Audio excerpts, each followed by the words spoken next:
Welcome to Fast Effect Double Speed Magic the Gathering from ELD's Time Vault Games. We've got Nick on an Arclight Phoenix Brew. Very fun to see if this can come together versus Michael on Standstill, a list that he's had some success with here. Still a very powerful draw engine.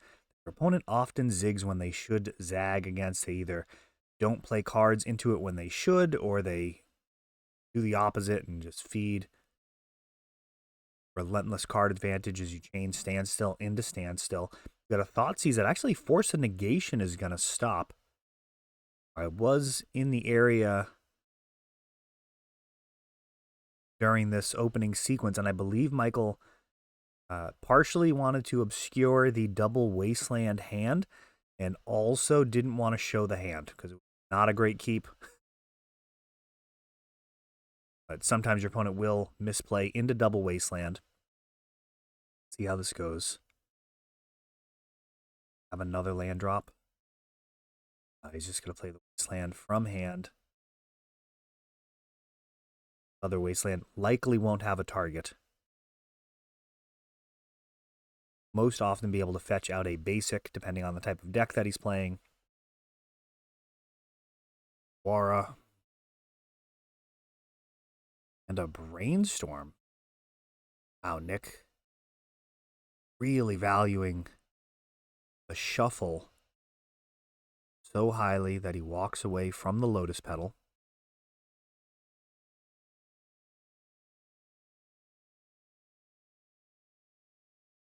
Alternative would have been cracking this fetch land, brainstorming, and just keeping your fingers crossed that you hit another fetch or shuffle effect. Allow you to keep that Lotus Petal around. 2 blue. Lightning Bolt to the face.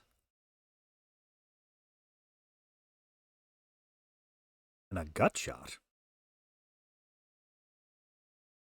There's the Demolich. So throwing it all at this cost reduction for Demolich. It costs 1 blue less for each instant and sorcery you've cast this turn. Eternal Dragon cycled does go underneath the currency converter. This will generate a significant advantage over time. When that Swords to Plowshares clearing up the Demoliches, that probably looks a lot like game. It was a big investment to get him onto the board. Him cleared. Not going to recoup that. Being able to use him as a 4/3 Dreadhorde Arcanist of sorts. Really what you need with all of that upfront setup. This currency converter just going to town.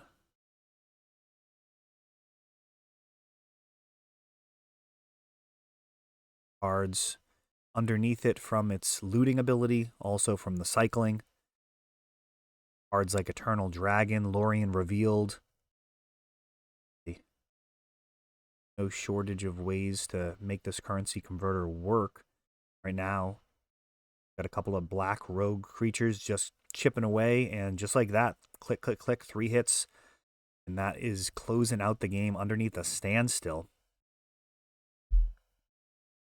Pretty much how you're drawing it up with Standstill.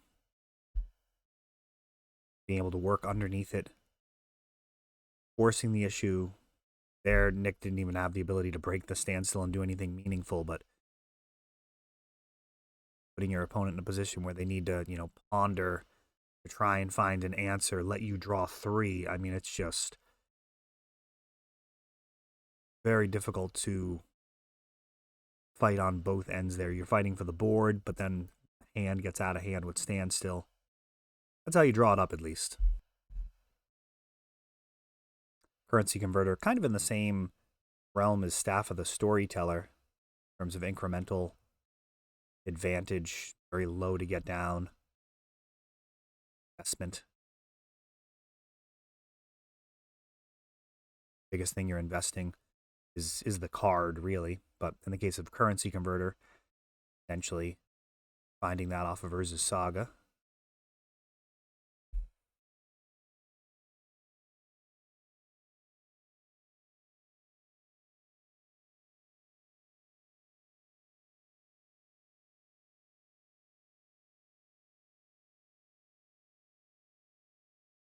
Fetch land.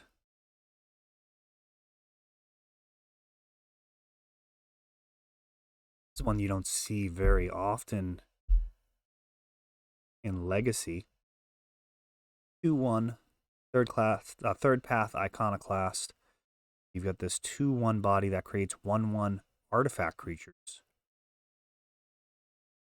Artifact type, both a plus and a minus, depending on the deck that you're playing. I think it's probably just irrelevant for Phoenix. Decks that care about artifact count. So you make good use of this. Of course, the main upside over Young Pyromancer. Able to pitch this to Force of Will.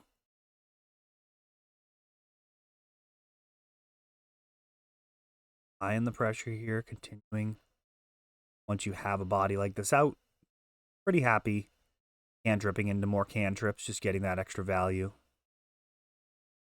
It's also a non-creature spell, so Lotus Petal also triggering.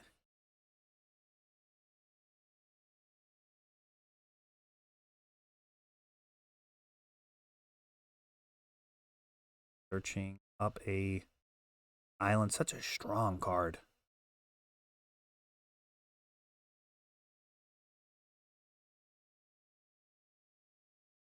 Cycle, definitely eternal formats. Able to make a body and trade Iconoclast, but still has 5 1/1s to handle with only 10 life left. Versus Saga. Doesn't look like that will be in time. Oh, here we go. Well, this is how you draw it up. We got a Dark Ritual, Buried Alive. Having 3 Arclight Phoenixes.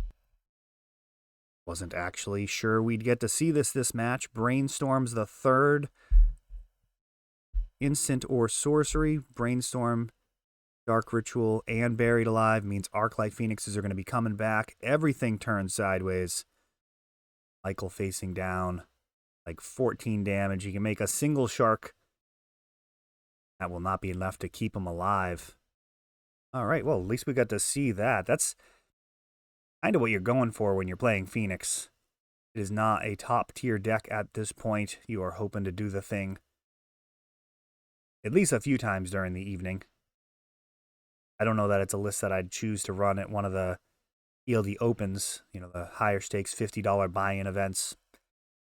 Probably wouldn't be my choice, though. Could be a fun day. Could also be a brutal day if it just doesn't come together for you.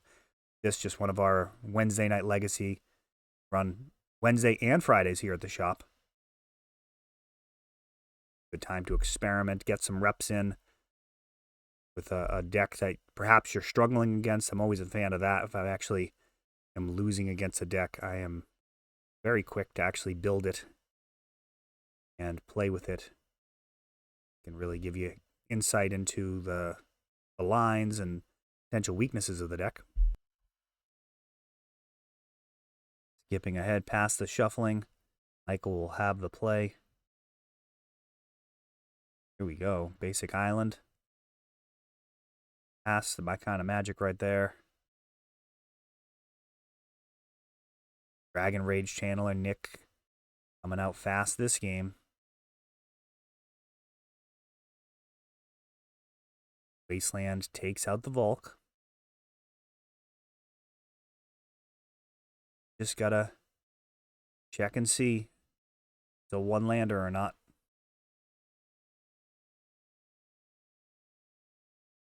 Ponder gets Flusterstormed. Michael may still be in a mana denial mode, stopping Nick from finding a second land. Probably not a great look. Michael may not be happy to see that. He Flusterstormed a Ponder, but then Nick scries away a Preordain. Does somewhat indicate that there's a whole bunch of other cantrips in hand. Cantrip's kind of exactly what you want when you've got a Dragon Rage Channeler on board. There's just so much card selection in between that scry, your cantrip itself, Thoughtseize, classic reply of a Brainstorm, and that gets dazed. So he got left in the grip, just a Ponder. Just a couple of lands, Wasteland, no current target for that.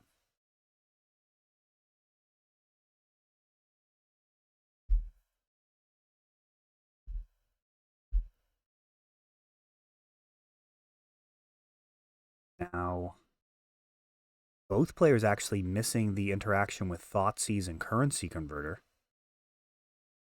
Discard a card, exile that card from your graveyard. That actually could be under Currency Converter if he had not missed that trigger.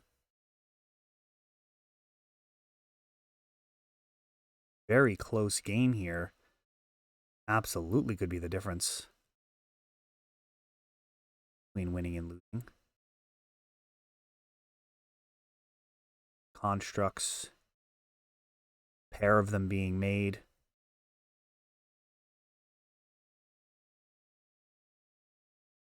Actually catch if he drew a card for turn yet.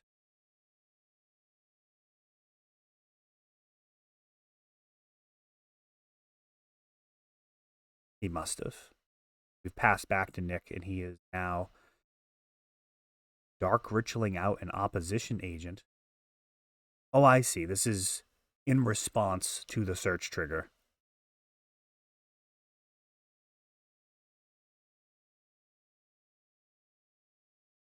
That die had me a little confused. I think that was an attempt to keep track of their power and toughness. It would actually be 3.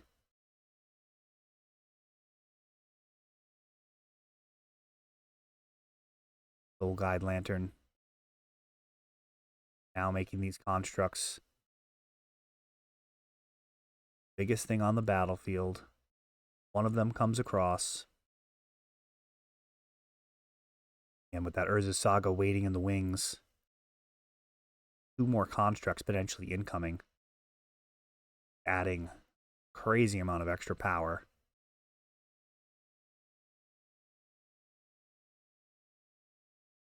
What is that, like 16 extra power?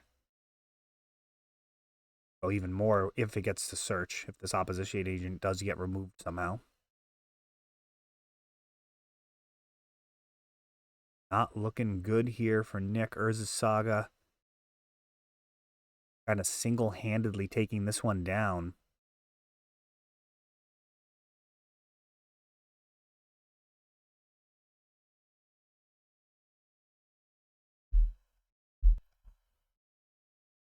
Actually missed that earlier. So opposition agent did actually get to grab Currency Converter off of the search. Urza's Saga, not a May effect. And Michael looks like was going to sacrifice the fetch land. Nick letting him take that back. Don't suspect that would be enough to get him out of this situation. Dire straits. I'm sure there were a ton of decisions with all of the cantrips and scrying from Dragon Rage Channeler. Boots with a Currency Converter. Discards a Pyro. Has to swing with the Darcy and is dead to the Crackback. All right, well, that is Standstill taking out Phoenix in 3. Thanks for watching.